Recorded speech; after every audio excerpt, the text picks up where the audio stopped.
We're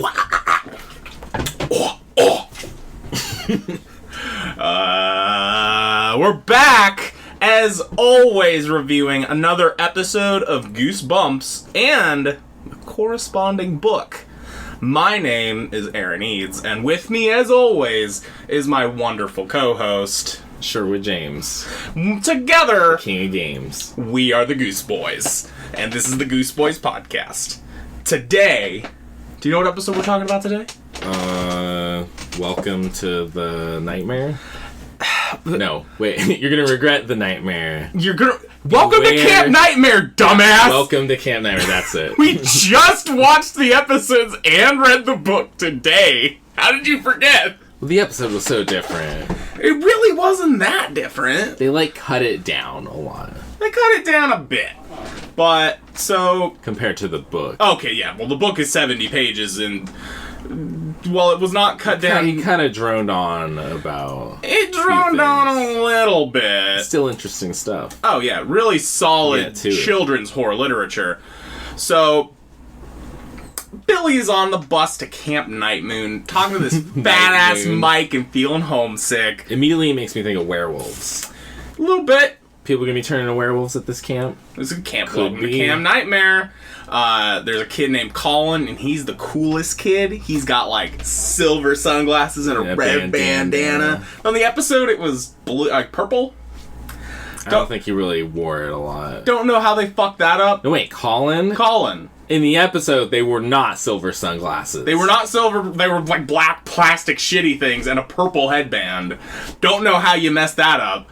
And then Jay, who's a muscular redhead. Red hair that had never been brushed and bright blue eyes. Big old buff arms that are visibly ripped and every at time 12. the girls looked, he'd be flexing his muscles and smiling at them. This 12-year-old with these ripped fucking guns. So yeah. Then there's these girls, Dawn and Dory. There's 4 girls on this bus. 18 boys and 4 girls. 22 kids on this bus. Girls are going to go to their separate camp. Yeah, because, we can't have this cohabitation. You got Mike, Mike's chubby, the fat kid. He was up front. He said chubby. He didn't say fat. He said chubby. Fat fuck Mike is a chubby kid. About to die of diabetes. I assume he's white. Yeah, Mike. They don't... Could be any race, though. So that's the thing. They don't really specify any race, but we're not going to get into this until the very end twist is revealed. So, Dawn and Dory are the 2 main girls we're going to know. And this is where I first suspect that Jay might have been, a sociopath. Because he, picked Jay was up kind of a jerk. Yeah. And from the start, he was wrestling with... He was sitting next to Colin. And they weren't roughhousing. Colin wasn't doing anything. He did not write about Colin reacting or responding at all. Well, it was just Jay had him in a headlock, and he was, messing with his bandana. Yeah, because Colin kept having to unknot and knot his bandana again. Billy was watching this, and he said, oh, yeah, they're just kidding around. Yeah. And then he spends the whole trip telling gross jokes and shouting at the girls. Yeah. So then the driver turns around and he's got blue hair and bulging red eyes and a monster face. And that scares the fuck out of everyone. Everyone's freaking the fuck out, and that's the end of chapter 1. Beginning of chapter, it's just a goof. It's just a little goof. Little fuck you. That's commercial in the episode. That's one of the first running themes we got here of someone wears a mask for a fake scare. For classic reason for classic Goosebumps. It looked scary though. Yeah, that wasn't in the episode. Instead, he just looked like Dusty Rhodes, the American Dream. Very weird choice. So, the driver just dumps 22 children alone in the desert. And refuses to answer any questions about where they're going. All their shit out. Just dumps it on the side of the road. And everyone's like, there's nothing out here. We're stuck on this cement bus terminal. Billy's like, you know what? I think I'll go over there and ask him what's going on. And then he sees him coming, gets back on the bus real quick, slams the door in his face, and then starts taking off. American Dream. And then the monsters start showing up. You see 3-foot-tall... upright walking gremlin monsters. They are 3 feet tall. Snapping their teeth at them. Literal just monsters out the gate. In the episode, it was just Saber the werewolf that we get introduced to later. It's not clear if it's a werewolf or just some kind of wolf monster. In the episode, it kind of just looks like a big wolf. Yeah. In the book, they kind of just don't really describe it. It's just a monster in the woods. What? Saber? Yeah. Oh yeah, Saber doesn't really show up. No, not really. That's more of just a story. So, but these monsters are real. They're real? Coming at him. There's like dozens of them. Oh yeah, Billy fell over like a bitch, as my notes say. Coming after them all. Yeah, they were about to die. About to get these kids and eat them. And a gunshot goes off. But in the episode, an explosion happens! Oh man, it was like a 50-foot tall ball of fire. It was insane! Like, out of nowhere in this episode. In the episode, that's where we're introduced to Uncle Al right away. Oh, no, it is actually right here. So yeah, Uncle Al, but in the episode... He scares off... He leaves quite an impression, looking like Andy Richter, and sounding like a Canadian Canucka. Sounded like the most Canadian motherfucker that has ever lived, and looks like Andy Richter with a mustache. God damn it. There's a lawnmower going. We're just taking another bus ride. We've already started. We're just gonna power through. So yeah, Uncle Al shows up with another bus. Everybody gets in. It's only like a 5-minute fucking drive, and everybody's like, what the fuck? Nobody talks about the monsters again. No, just... Someone questioned it. Saved them. One person questioned the monsters, and then Uncle Al just ignored them. And that's pretty much how all questions go in this book, is just like, hey, what about that fucked up shit that just happened? That's like a 1 out of 5 gaslighting. Yeah. Not even responding to them. Yeah, they just fucking stonewall They'll it. ignore the kids for like 2 or 3 times, and then they'll be like, you know what? What do you want? I don't want to hear about that. Yeah, so Mike, Billy, Jay, Colin all get assigned to Bunk 4 with their camp counselor, Larry. That fucker. I love Larry in both the book and the episode, especially the episode. Especially the episode.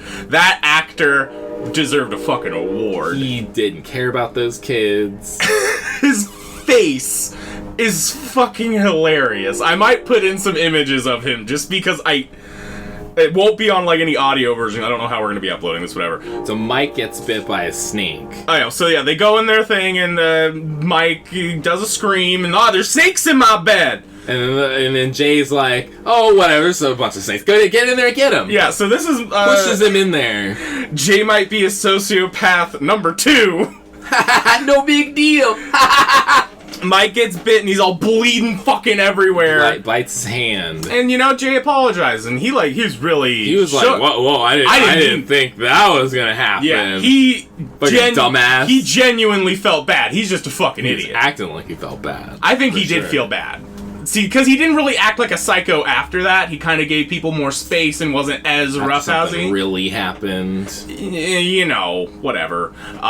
So Mike runs out and goes to the nurse while Billy is like hatching this scheme of like, we're gonna grab the sheets and we're gonna pull it over the snake. That's pretty clever.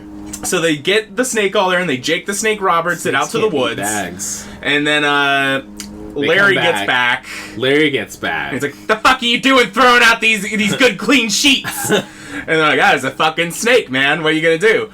And he's like, where's Mike? Where's Mike? And Mike comes back and says, oh, there's no nurse. No, they talk to Larry first, and Mike comes back in the next chapter. Larry tells them first, what nurse? There is no nurse! And then it ends chapter and goes to chapter 6, where Mike returns. Larry tells him, just wash it off and give him a bandage. Fix yourself up. Guess I might have a bandage somewhere. Ugh! Just ate! Get that away from me! Get that out of my face. Oh, he was so to show him his hand. Like, my hand got bit by the snakes. It's bleeding. Good in the episode. Larry and Uncle Al. An asshole. They elevated that material. Uncle Al was, like, real nice. In the book, he was real nice. In the episode, he was a fucking lunatic. In the episode, he was nice. In the book, he was a hard ass and kind of crazy. Complete lunatic in both. What are you talking about? In the show, they made him more sympathetic. I don't think so at all. Yeah, when they were singing, are you talking to me like this, camper? They were singing a camp song, pure propaganda that says, Uncle Al is great. Trust in the camp. It's no safe. weaklings. There's nothing bad here. So yeah, they get bandaged. Bill, and then they have to go to dinner. And Billy is talking about how burnt these fucking hot dogs are, but then he eats three of them in 5 minutes. 3 of them. Not an impressive record. This kid is not going to any competitions. The forbidden bunk. Yeah, so Uncle Al Don't go. does to an the intro bunk. and states the rules. Lights out at 9. No going to the girls' camp. Nobody enters the forbidden bunk. No one. Very stern on that. And you have to write your parents every single day. There's also a great line here where they're asking, well, what would happen if we go to the forbidden bunk? And he's like, you won't be laughing if a bear claws your head off. Literal line. I put it in quotes. That's how you know. That is true. So yeah, Mike's hand hurts real bad, and Billy's like, hey man, here's a hot dog. He's like, I don't know if I can eat it, man. And then Uncle Al's like, hey! The fuck you doing? What are you doing, camper? You not listening in the song? You're not joining in? That's against the rules, even though that was not stated in the rules. Looking after Mike. And then, yeah, Uncle Al's like, hey, how come I didn't know about this? Larry. And then Larry's like... This is in the episode. This kid's just a wimp. I'm just kind of combining the two in the parts I like. And anything involving Uncle Al and Larry... book, Uncle Al's a little more of an asshole about it. Yeah, but... In this one, he makes Billy the hero. He makes him the camper of the night. He's my number one camper. You know what? Billy wasn't afraid to look after his friend. So he's a hero. I embarrassed Billy. And everyone's like, hooray, yeah! That did feel a little bit patronizing on everyone else's part. No, it was an honest celebration. I felt it was a little not on Uncle Al's part, but on, like, all the other kids. Like, yeah, Billy, you're great! They had a sinister edge to That's them. how I read that scene, but, you know, equally valid interpretations. So, yeah, everybody goes to bed, but... they hear cries coming from the forbidden bunk. This is in the episode? No, this is in the book. In the episode... oh, no, in the episode, they just go in there. Yeah, they just walk right in there. And in the book, they hear some howling for a while as soon as they get there. Yeah, and Billy, like, never but they goes don't go in there. there. Like, no, we're not supposed to go over there. Yeah. And then eventually, they hatch a plan. Jay hatches a plan to go over there. Yeah, Colin and Jay want to sneak in because it's like, it's probably just a fake story. All camps have fake stories. It's nothing. Then Larry happens to be listening in, and he busts in, and he's like, I wouldn't do that, kids. The Saber might get ya. Yeah, he tells the legend of Saber. And they're like, I don't believe it. And they go to bed.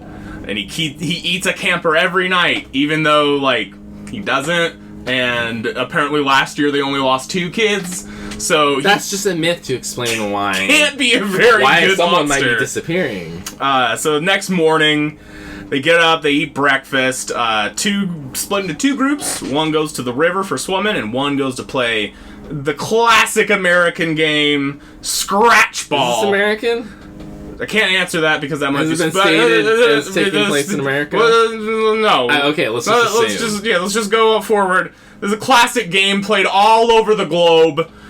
Scratch Ball. It could be America or Canada. Or anywhere else. That's right. Mike can't play because he's a little bitch and he got bit on the hand. Larry still says no fucking medicine, but he lets him sit in the shade off to the side. Maybe he'll get some help later. They're all playing. Billy's team's winning. But Colin's not having no fun. Starts arguing with Larry. Starts throwing a fucking fit. Billy is making just, like, tons of excuses for everyone's weird fucking behavior. Like, you know, some people really like the arguing in sports. Yeah, in the book, he is, like, real neutral on a lot of stuff. Yeah. Like, well, we're having a problem here, but should I do anything about it? And he gets punked by, every character. He asks questions, he tries to get help, and then gets ignored, and like, well, it's bedtime, so I guess I'll go to bed. It's tomorrow. You know, I guess all my friends are disappearing, but I gotta play in the tennis tournament. Visitors stays next week, and when my parents show up, even though I haven't gotten a letter from them at all, or a phone call, I'll just go home with them. Yeah, it'll work out just fine.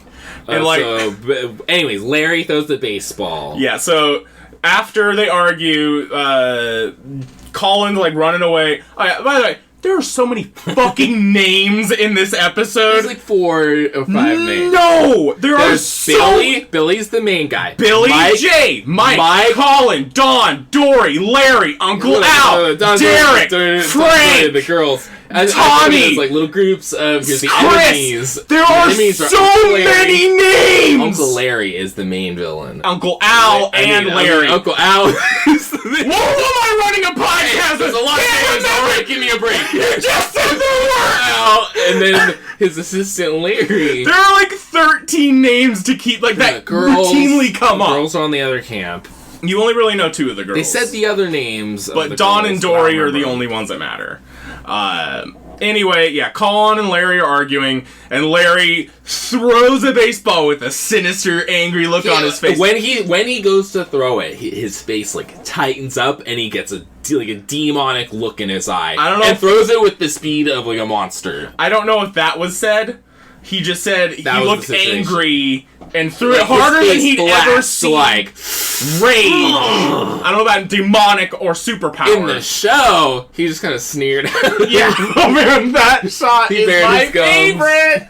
Yeah. So Colin gets hit right in the back of the head and like passes out down there. And then everybody's like, "Oh, we gotta carry him." And Larry's like, "Ah, come on, guys, and just get him up. He's fine." And then he's like, "It was an accident. The ball slipped." But then Billy, Uncle Al just says like, "Oh, it's all right, Larry. It's not your fault. I've seen worse than this. This kid's all right." Yeah, don't worry, Larry. So yeah, Colin ends up seeing double for Colin has a whole day, double vision for a day and a half. But they still gotta do their camp activities. Next day they gotta go write. You know, there's a hike. There's a 3-mile hike coming up. Gotta write letters to their parents every day. Gotta write letters. Billy tells Jay that Larry threw the ball at Colin intentionally. Jay doesn't buy it. Not for a fucking second. He's a Joker. He's a muscular Joker. Larry and Colin, they're back, and Colin has the double vision. He said he'll be fine in a day or 2. Hasn't been seen. Mike's been gone for a bit, but Larry says he'll probably be fine. And it's tent night, so go get the tent set up. Everybody loves it. Nothing for your sunburn, Jay. Fuck off. And, Billy gets punked at dinner. People were pouring grape juice on him, and he has to change his shorts immediately. And that's when he realizes camp songs. Mike ain't back. Mike is not here, and he's not coming back. So he rushes back to confront Larry, and Larry punks him again. Billy just keeps getting punked. Nobody else really gives a fuck about Mike either. In the episode, Billy's a bit more aggressive. He is. He's much more clearly like the ringleader. All this stuff. Yeah, he's like actually trying to get some answers here. Keeping everybody else calm, keeping everybody on the straight and narrow. When they're not giving him the answers. Yeah. In the book, it's a bit more Jay that's kind of just pushing everything along. He's spread it out. He's the alpha. Alpha. He's the physically strongest of the group. So they start putting war instead of caring about Mike. And then like Stranger Things. Exactly. Which one was Will Mike? Disappeared. That's right. Nobody cares about fucking Will in Stranger Things. I mean, okay, he's not cool, but I'm not talking about Stranger Things. So they're Jay and Roger. Roger just like shows up into this story at this point. He's like, I think referenced once right at the beginning, and then 10 chapters later shows back up. He's Jay's friend, but he's from another bunk. Yeah, so he just kind of just shows up in the story. Colin can't go to the Forbidden Bunk because he's got the double vision. Billy bitches out like right away. He says he's gonna look after Colin. He's looking out for his boy. But you got double vision? You want me to go off to a haunted house without you? Immediately thought to himself, I didn't want to go anyway. This is fucking scary shit. Yeah, that's reasonable. So Jay and Roger sneak off, and then Billy and Colin are like, let's fuck this tent shit. Let's get back to the cabin. We'll watch and wait for Jay and Roger to get back. Immediately, Jay comes bursting out of the Forbidden Bunk, screaming. They get him back inside. They see him immediately. They hear screams. They catch up with him, and he's like, no, they hear a scream. They hear and then they hear another one. Ah! And then they run out and they meet Jay in the middle of the camp and they get him back into bunk 4 and he's like, it got him, it got Roger. It tore him to pieces. Slashed him to shreds. And now it's coming after us. It's gotta be Saber. Jay is freaking the fuck out. Billy wants to find Larry, despite there being a monster running around. In charge. Who's in charge here? The camp doesn't at all react. No one reacts to the screaming children. They gaslight him, they say, and you're making it up. And the monster crawls through the window. That was another fake scare. There was no monster, no. Jay was just freaking the fuck out and said it was.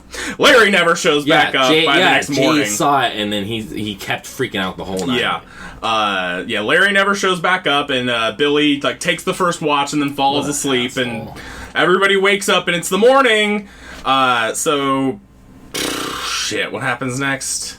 Oh, yeah. They talk to Larry and Derek, who deny hearing any screams or knowing anything about this Roger fella. And after some poking and prodding, there is no Roger. Larry agrees to ask Uncle Tell and then get back to them at the swim later. Jay gets furious and they search for Roger in the dining hall. They have their morning swim where they just go out and swim. Yeah. In the early morning before the sun's up. They're at the lake. Larry shows up and confirms there's nothing that happened last night. There's no camper named Roger this year, first, middle, or last. Though in the episode, they just said first or middle. No Roger. Somebody could have been named... No first, no last. No Roger. No middle. There was no first and no middle. They did not say no last in the episode. I feel like he did. He didn't. No Roger. No... Period. Roger. So, obviously they don't believe it, and they're like, yeah, shut the fuck up, Larry. And he's like, shut the fuck up, and he just gets he's thinking like, maybe I'll get in the water. Maybe a swim will relax me. Maybe it won't.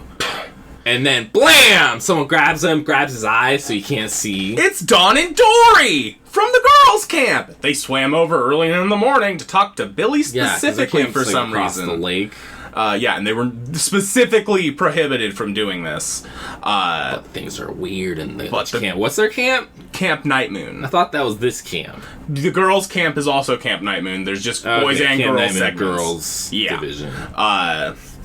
So in the episode, there have been a lot of pretty clear Evil Dead homages. Oh yeah, the camera's flying all over. The camera is doing the fucking doing like howling wind sounds. Doing the weird camera angles and like sort of spinning it. The sequence where like he finally gets his shit together. He has a groovy sequence. Zooming in on his stuff. And he has the bat.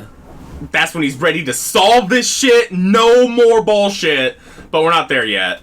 So, nobody's getting back mail from their parents. The girls' camp's freaking the fuck out. People are disappearing. They plan to meet up again the day after tomorrow, after gathering, like... The day after tomorrow! Yeah, I don't know why that's the plan. You should just go and get your friends and walk out of there immediately. You know, at some point, he was saying, oh, it's Visitor's Day. Visitor's Day's coming up, man. We gotta get out here on Visitor's Day. And he was gonna leave and go home. Yeah. Everyone else was like, you know what, that's a good plan. I'm probably gonna do the same. Good for you. I'm gonna do the same. But, you know, if we ever make it to Visitor's Day. But then Visitor's Day got canceled. It got canceled later. So... Haven't you heard? Uncle Al just made an announcement. There is no more Visitor's Day anymore. So Billy decides he's got to go back and tell Jay and Colin all about this. But then he gets this wise idea of he's going to use that payphone he saw earlier to call his parents and get some help. But then he goes up to it and it's a plastic mold of a payphone. It's like a real phone. In the show, it's a real phone. Yeah, on further inspection, you actually touch it.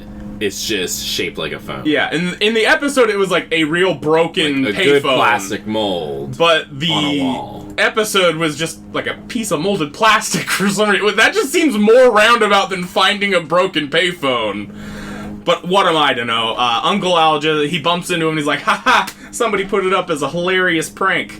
And again, Billy has gotten punked. I thought Uncle Al did. Did what? He put it up. In the episode, book. he says, I put it up. In the books, he says somebody put it up. But he didn't care. He didn't care one way or the other. But in the episode, he thought it was hilarious. There are no phones. Yeah, Billy's like, oh, where's the real phone? He's like, there's no phone up here. They never put a line all the way up here. This camp sounds real suspicious. Very suspect. All of a sudden. There's no way to communicate with anyone from the outside world. Yeah, so Billy is telling Colin and Jay about all this shit. Also, Billy has a canoe trip the next day. Haven't you heard the schedule? You got a canoe trip. And Larry's leading it. So Billy's like, yo, guys, Jay and Colin gotta go on a we gotta get the trip. fuck out of here. And they're like, well, we'll get out of here after the 3-mile hike we gotta go on tomorrow. And Billy didn't know about this hike. But they didn't know about the canoe trip. So what's going on here? Larry busts in to tell you. And he's like, yo, get your asses to fucking lunch. Busts in Nutella. Billy is like trying to write like help me letter, so he stuffs it under his pillow. And Larry like eyes him do it. So like it seemed like a setup of Larry was gonna like get his letter or something. But nah, he just left it. He just noticed he did it. You're kind of suspicious. Oh, you got away with it. So they go and they have a pizza lunch. And Billy... Shitty cold cardboard pizza. Cheese sticks to the roof of your mouth. I don't knows like what that feels like. And so Billy is like, yo, can I go on this hike? And Larry's like, fuck off. No, you can't go on the hike. It's just Derek, Colin, and Jay.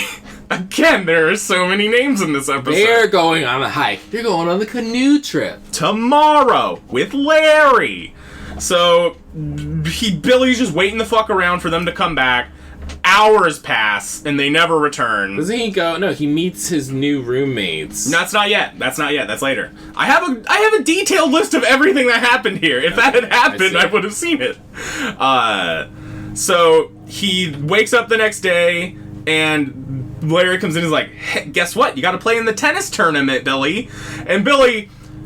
Everyone in this kid's life is disappearing, all of his friends, and he's like, I guess the tennis tournament's pretty fun.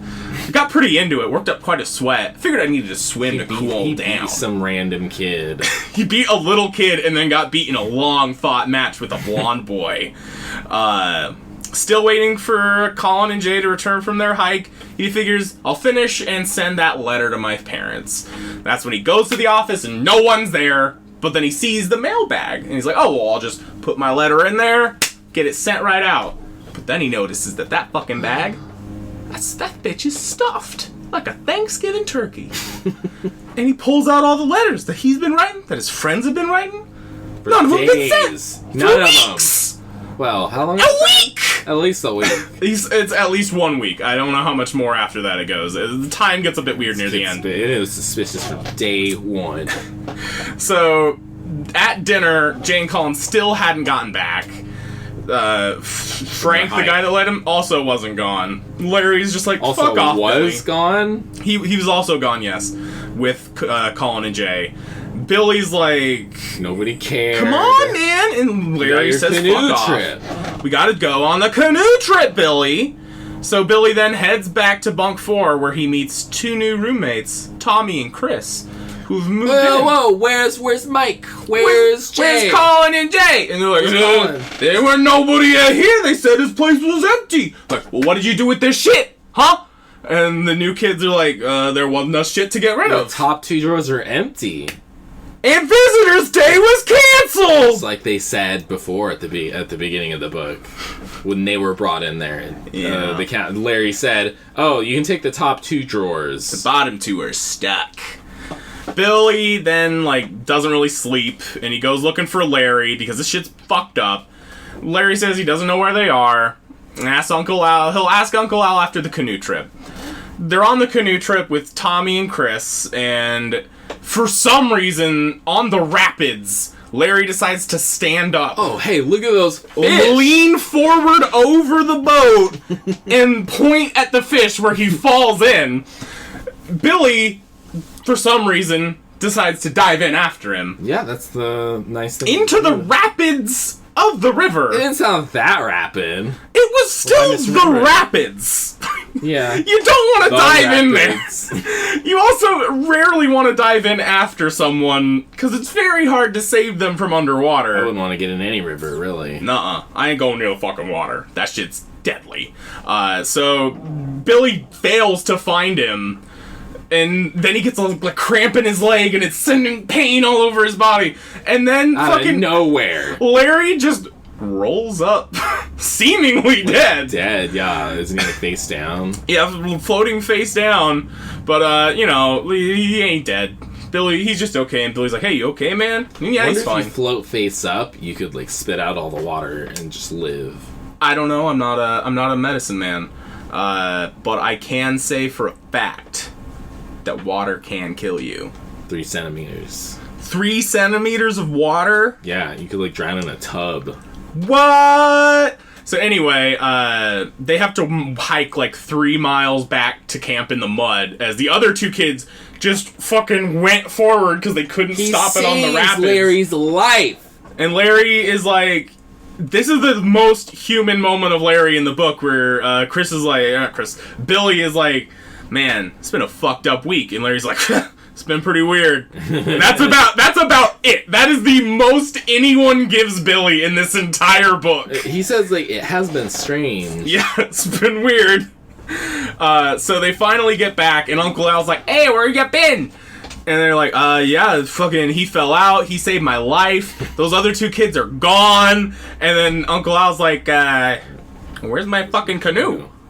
That's my best canoe. How am I going to replace the canoe? It floated down the river. Well, we're going to have to go and find that canoe tomorrow. That was our best canoe. And Billy just can't believe that he wants to save his canoe. Al doesn't care about any of these kids. Doesn't care about multiple kids disappearing. Doesn't care about even his counselors. Injured. Doesn't give a fuck. Colin got hit in the head so hard he could not see very hard.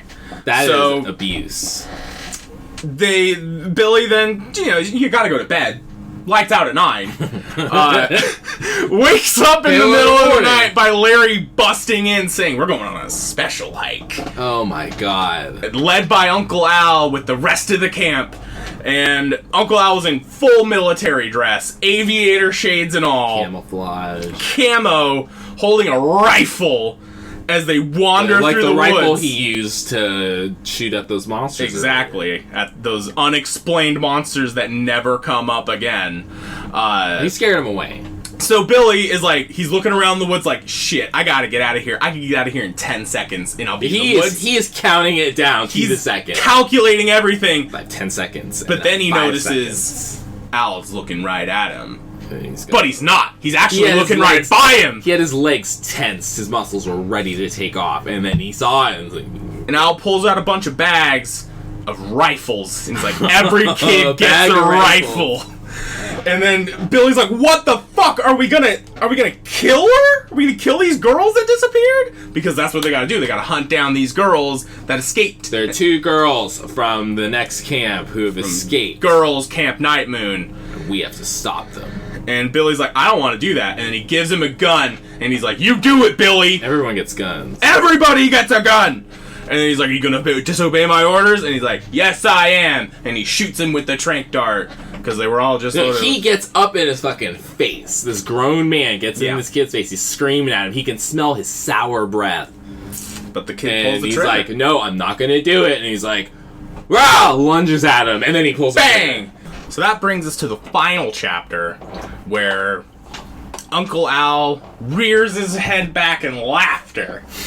And this is... After getting shot. With the tranquilizer dart. With the tranq dart. This is my favorite. Maybe not my favorite, the absolute favorite, but one of my favorite Goosebumps endings. Where everyone starts clapping. Larry gives Billy a thumbs up. Uncle Al's like, oh, Medito, you passed, Billy. Congratulations. Pen-Pen's there giving him a clap. You passed at 3 moments. And all of his friends are there, and his parents come out, and they're like, you did it, Billy. You showed resourcefulness when you got that snake out of there. You showed bravery when you did something else. He rescued Larry. You showed when to follow orders by not going into the forbidden bunk. When not to follow orders. Not following orders by not hunting down those girls. Yeah. You passed all the tests, Billy. Because this is not a summer camp. This is a government lab. This is a government testing lab where we are training you to go on a very dangerous mission. Because your parents are scientists. He mentioned that before. And your parents want to take you to a very dangerous place. The most dangerous place in the universe. That is a direct quote from the book. A very strange planet called Earth. And then they look up in the sky, and there's Earth. It's right there. That's the end of the book. And it's sublime. It's amazing. I love this twist with all of my heart. They're not on Earth. They're not. They're absolutely not. Definitely not in America. Of course not. And that's why, if you'll but notice... they look human. This is the that's not exactly stated in the book. In the episode, everyone. In the episode, of course. But visual medium is very different. They describe them as people. So, keeping in tune with the twist, this is... masking as a human face. The first one to not have a single pop culture reference, because it wouldn't make sense for them to be on an alien planet referencing like South Park or something. Yeah, the payphone and kind of sunglasses. Thing? No, payphones are in like Britain and shit. They got them all over the place. Did not know that. Yeah, it's like a worldwide thing. I don't know who invented it, but they've been around. Not anymore. Not really anymore. You can still find them here and there in like lower income areas, but for the most part, no. Yeah, so a couple other of the running themes that we've noticed is R.L. Stine making a lot of excuses for bullying. Like, they're just kidding around. When he put this random kid in a headlock, just joshing around like kids do. He wasn't doing anything to him. Just like kids do. Like, he just puts in like extra lines of, just like a kid. He was harassing the girls. Just fucking around like boys do. Boys will be boys! And another one of it gets just randomly really violent in his descriptions. He called out the girls for 4 times, and they never answered, and then eventually they gave in. Yeah, he was catcalling those girls on the bus. Laughing and screaming. A potential date rapist very soon, if not already. In the episode, they made him another character. Yeah, and he was cracking jokes the whole time. They kind of split him, Jay's character, into Roger and a different character who was just a black kid who didn't really have any personality and was just kind of there. He was alright. He was like the sports guy. Yeah, but he had didn't the sports really... jersey and the bat. That was about it. He just had a sports jersey and a bat, and that's what made him That was one of the kid. characters in the book. He was talking about sports. Yeah. Because Jay was on the bus. all about the sports. But he was also a jokey guy in the book. In the episode, not so much. They made Roger the more jokey fella. So... now we're on to just our general reviews of it. What would you rate the book? Okay, Jeff Goldblum, I would give it a 4 out of 5. I would give the book 5 out of 5 bumps. It did drag a little bit, but all of these ones drag a little bit. Moment to moment, it had a lot of really good little scares, especially like with those fucking monsters at the beginning, just walking up to him all 3 feet tall and shit. Like, that was just so... real monsters. That was so bizarre and just nonsense. And of course, the twist ending is chef's kiss. The best thing ever. Twistiest endings. It's one of those endings that... going to Earth. It's one of those endings that it feels fake. It feels too good to be true to me. It's just stupid enough. It's kind of like the opposite twist ending of it was on Earth the whole time. Yeah, like it's... It reminds me of the Star Wars Revenge of the Sith PS2 game, where at the very end, Anakin doesn't become Darth Vader, just kills the Emperor, takes over the Empire, and says, "We've got one last stop to make. It's called Earth." We don't use the Force. No, we don't have any of that we'd shit. We'd be immune to their effects. We have guns, though, and nukes. I don't know if that applies anymore. I don't think the Force can stop a nuke. Yeah, well... if it already goes off... They can do magic. That's a discussion for an entirely separate time. A nuclear-focused Jedi. So, you got any Stein tinglers for us? No. Okay. What would be a good matchup for this? So I thought about this a bit. There's not a singular threat. No, so that's what I was thinking. In this case, it would be Billy against the Evil Dead. Oh, that's not what I was thinking. What if Billy was put into Evil Dead and had to deal with fucking Deadites in the Necronomicon? Could he survive? If he had an actual gun. He's a pretty the gun was there. An actual zombie showed up, I guess, yeah. I think Billy is resourceful enough. That wasn't the situation at all. If you get further into the Evil Dead narrative, Ash is like a chosen one, and I don't care too much about that. Get further into the narrative of Welcome to Camp Nightmare. Oh, you got the name right. An alien force. Welcome to Nightmare. It's an alien force preparing to invade Earth. Yeah. So they have the means to travel to our planet from an outside area. Yeah. They probably have weapons, I would assume. They have monster technology. Well, no, Billy's parents were both vehemently against guns. They were training him to know when to not use guns. Oh, still, they were a military force. No, not really. They were a scientific force. It was the government. Going to study, not the military side of the government. Did they say they were going to study? Yes, they're scientists going to observe and study because no one has observed humans before. Because humans are like the most dangerous place in the universe. This changes my perspective completely. Now it's like some Star Trek shit. They're just going to keep an eye on them? Maybe. They could decide to invade, but there's nothing directly, explicitly saying they are. So good for them. Yeah. So, but they look just like people. Of course. They look exactly like people. Just like Star Trek. If I were to make up a sequel for this, I mean, the obvious is just like a direct continuation where it's them on Earth. And like, that's an episode of Star Trek. Humans are dangerous. Like, they're fighting to stay alive. And that's, I'm not gonna go further than that. That's a sequel. That's good enough. Have you seen the show V?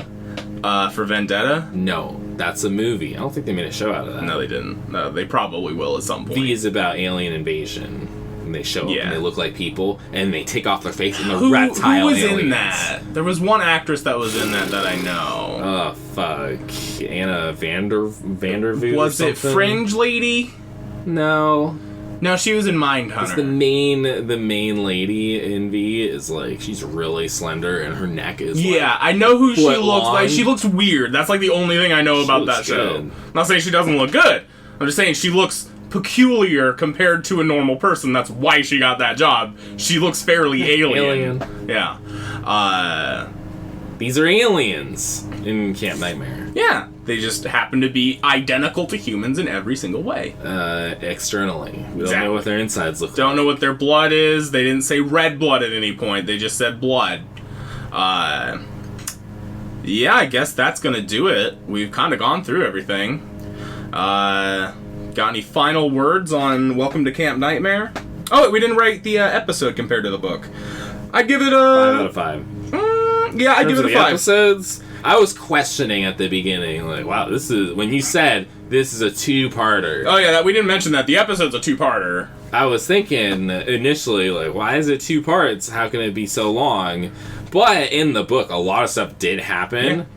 And then it turns out in the episode, they rammed right through a bunch of shit. Yeah. From the whole bus sequence from the beginning of the book, 10 seconds, they're on the bus, and they get right out. Yeah, like the first chapter is about 10 seconds long in the episode. Yeah. I think the episode is definitely just as good, if only for Uncle Al and Larry's performances that just elevate that material so much. It's so good. Uncle Al's a nicer guy to start with. They both are pretty fucky. Alright, well, next week, it's gonna be Phantom of the Auditorium. Oh, shit. I don't like that one. I barely remember that one. I remember it's a movie theater that shows like old horror movies or something, and then like things come out of it. Phantom of the Multiplex? Phantom of the Paradise? No, from the Disney Channel original movie. Oh, I was thinking of Phantom of the Paradise, the 1970s rock musical starring Paul Williams music. It's Paul Williams, right? I don't know. Give me a riff. Give me a tune. I'm just gonna look it up. That's not as fun. Yeah, Paul Williams. The hell of it. Gotta look something up real quick. Phantom of the Megaplex. The 2000 Disney Channel original movie. Classic. Is it as good as Under Wraps? I would say it's better. Alright, but is it as good as Halloween Town? No. Okay, but is it as good Halloween Town's the standard. as Halloween Town 2 Calabar's Revenge? Perhaps, but Halloween Town 2 Calabar's Revenge is more fun. It does have the big dumb face that comes out of the wall, and that's classic. That's just classic. When they solve the mystery, and with of the course, words, costumes, and the time magic, costumes coming to life. Whatever you're wearing. Yeah, oh no, classic. I love that setup. scenario. That Buffy episode is the best. Always have a backup costume, so when it happens for real. Yeah. All right, that'll do it for the Gooseboyz. We will see Phantom of the Auditorium. Phantom of the Auditorium. What would the title for that be? We didn't discuss what the title for this one would be. Top runners are either Welcome to Camp Boys. Yeah, that's all right. I say Boys to Camp Nightmare. Boys to Camp Nightmare. Like Yeah. Boys to Men. Yeah. Okay. All right. From the Gooseboyz. That's how you know it's Gooseboyz. All right, fuck off.